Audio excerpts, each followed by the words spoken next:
ಇನ್ನು ದಾವಣಗೆರೆ ದಕ್ಷಿಣ ಕ್ಷೇತ್ರದಲ್ಲಿ ಮುಖ್ಯವಾಗಿ ಬೈ ಎಲೆಕ್ಷನ್ಗೆ ಸಾಕಷ್ಟು ಸರ್ಕಸ್ಗಳು ನಡೀತಾ ಇತ್ತು.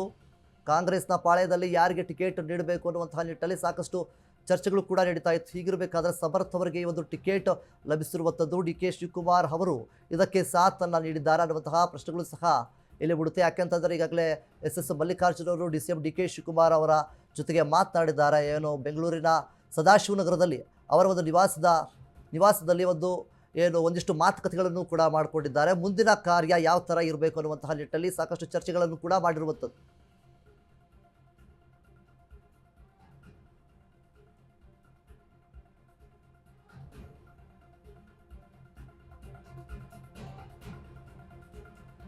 ಇನ್ನು ಸಮರ್ಥ ಶಾಮ್ನೂರ್ ಅವರ ಕಂಪ್ಲೀಟ್ ಪ್ರೊಫೈಲ್ ಅನ್ನು ನಾವು ನೋಡೋದಾದ್ರೆ, ಅವರ ಶಾಲಾ ಶಿಕ್ಷಣ ಕೊಡಕೆನಾಲ್ ಇಂಟರ್ನ್ಯಾಷನಲ್ ಶಾಲೆಯಲ್ಲಿ ಅವರು ವಿದ್ಯಾಭ್ಯಾಸವನ್ನು ಮಾಡ್ತಾರೆ.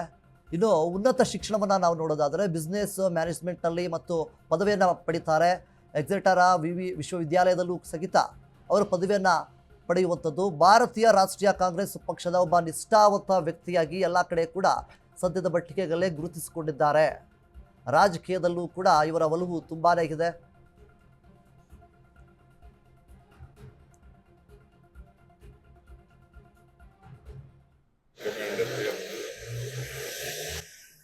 ಬಾಗಲಕೋಟೆಗೆ ಉಮೇಶ್ ಮೇಟಿ ಎರಡನೇ ಮಗ, ಅವ್ರಿಗೆಲ್ಲರೂ ಕೂಡ ಅವರು ಒಮ್ಮತದಿಂದ ನಾವೇನು ಶಿಫಾರಸು ಮಾಡಿದ್ರು ಆ ಪ್ರಕಾರ ದಾವಣಗೆರೆ ಸೀಟ್ ಕೂಡ ಎಲ್ಲ ಮೈನಾರಿಟಿ ಲೀಡರ್ಸು, ಚೀಫ್ ಸದಸ್ಯರು, ನಾವು ನಮ್ಮ ACC ಸೆಕ್ರೆಟರಿ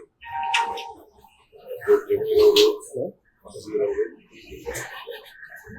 ಶಹೀದ್ ಅವರು, ರಾಜು ಮುಸ್ಲಿಂ ಅವರು,